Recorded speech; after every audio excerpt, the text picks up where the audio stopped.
Hello friends, welcome back to my channel. আজকে আমি বানাতে চলেছি কুলফি আইসক্রিম। এই গরমের দিনে কিন্তু আইসক্রিম খাওয়ার মজাই আলাদা।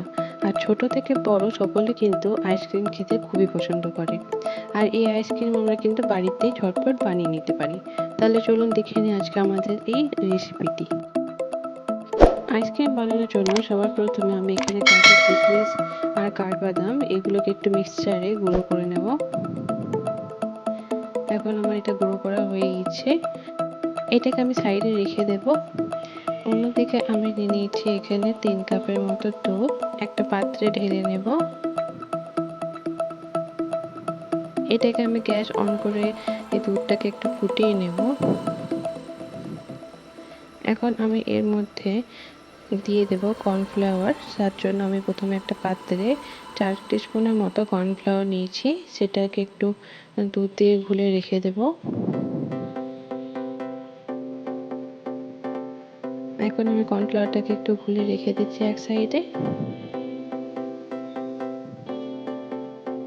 অন্যদিকে আমার এখানে দুধটা ফুটে গিয়েছে, এর মধ্যে আমি দিয়ে দিচ্ছি 1 কাপের মতো চিনি। চিনিটা কিন্তু আপনারা আপনাদের টেস্ট অনুসারে দেবেন। আর এর মধ্যে আমি দিয়ে দিচ্ছি 2 টিস্পুনের মতো পাউডার মিল্ক। এখন এটাকে আমি একটু জাল করে নেব, যাতে আমার চিনিটা এবং পাউডার মিল্কটা ভালোভাবে মিশে যায়। এখন দুধটা ফোটা পর্যন্ত আমাদেরকে অপেক্ষা করতে হবে। আমি এইভাবে একটু নেড়ে ছেড়ে নিলাম। এবার দুধটা ফুটে উঠলে তার মধ্যে আমি এক এক করে সব ইনগ্রিডিয়েন্টসগুলো দিয়ে দেবো। 2-3 মিনিট অপেক্ষা করার পর আমার দুধটা কিন্তু ফুটে উঠেছে। এরপর আমি এর মধ্যে যে গুঁড়ো করে রাখা ছিল কাজু কিশমিশ, সেটা আমি এর মধ্যে দিয়ে দিচ্ছি এবং এইভাবে আরেকটু নেড়ে চেড়ে নেব। এরপর আমি এর মধ্যে দিয়ে দেবো আমার যে আগে থেকে গুলে রাখা ছিল কর্নফ্লাওয়ার, সেটা আমি এর মধ্যে অ্যাড করে দিচ্ছি। এইভাবে আস্তে আস্তে দিতে হবে, একসাথে পুরোটা দিলে এটা জমাট বেঁধে যাবে। তাই একটু দিয়ে এটাকে নাড়তে থাকতে হবে।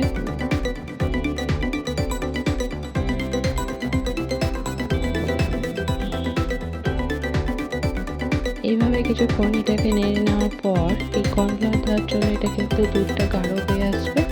এরপর আমি এর মধ্যে দিয়ে দিচ্ছি 1 টিস্পুনের মতো ভ্যানিলা এসেন্স। এই ক্ষেত্রে কিন্তু আপনারা চাইলে ভ্যানিলার বদলে কিন্তু এলাচ গুঁড়ো করে দিতে পারেন। এইভাবে এটাকে নাড়তে থাকতে হবে যতক্ষণ না এই দুধটা একটু গাঢ় হয়ে আসছে। এটা করতে কিন্তু 5 থেকে 7 মিনিট লাগতে পারে, তাই একটা ধৈর্য ধরে আমাদের এটা নাড়তে থাকতে হবে। দেখতেই পাচ্ছেন আমার কিন্তু এই দুধটা অনেকটাই গাঢ় হয়ে আসছে। আরও কিছুক্ষণ আমি এটাকে এইভাবে নেড়ে চেড়ে নেব। বাড়িতে থাকা অল্প কিছু উপকরণ দিয়ে কিন্তু এই রকমভাবে আইসক্রিম বানিয়ে নেওয়া যায়। আর এই আইসক্রিমটা বানানো যতটা সহজ, খেতেও কিন্তু খুবই টেস্টি। আশা করি আপনাদেরও কিন্তু ভালো লাগবে। আমি যেভাবে করছি আপনারাও ঠিক একইভাবে এটাকে করবেন। এইভাবে 5 থেকে 10 মিনিটের মধ্যে কিন্তু আমাদের এই মিশ্রণটা কিন্তু রেডি হয়ে যাবে। দেখতেই পাচ্ছেন আমার এই মিশ্রণটা অনেকটা গাঢ় হয়ে গিয়েছে। এবার একটা চামচে আমি নিয়ে এভাবে একটু দাগ কেটে দেখছি। দেখতে পাচ্ছেন অনেকটা ঠিক হয়ে এসেছে। এবার কিন্তু আমি গ্যাসের চুলাটা অফ করে দিচ্ছি এবং এটাকে একটু ঠান্ডা করে নিচ্ছি। এইভাবে কিছুটা নর্মাল টেম্পারেচারে এলে তারপর আমি এটাকে আমার যে আইসক্রিম করার জন্য যে পাত্রটা আছে সেটার মধ্যে আমি এক এক করে সব ঢেলে দেবো।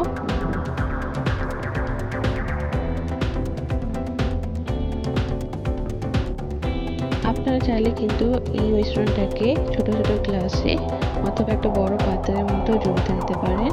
তারপর জমার পর এটাকে পিস পিস করে কেটে নিলেই হবে, এতে কোনো অসুবিধা হবে না।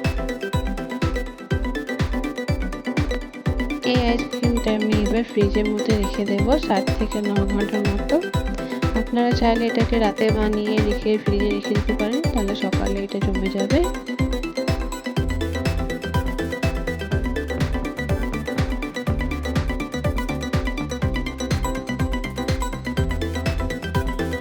এখন দেখতে পাচ্ছেন আমার আইসক্রিমটা কিন্তু পুরো জমে গিয়েছে। এবার আমি এটাকে একটা পাত্রে জলের মধ্যে রেখে তারপর আমি এটাকে ছাড়িয়ে নিচ্ছি। আইসক্রিমগুলো খুব সহজেই কিন্তু ছেড়ে যাবে।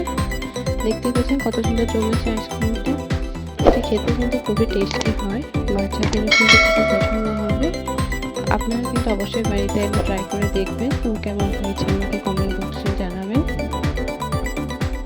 আমার এই ভিডিওটি আপনাদের ভালো লেগে থাকলে অবশ্যই কিন্তু লাইক, কমেন্ট এবং সাবস্ক্রাইব করতে ভুলবেন না।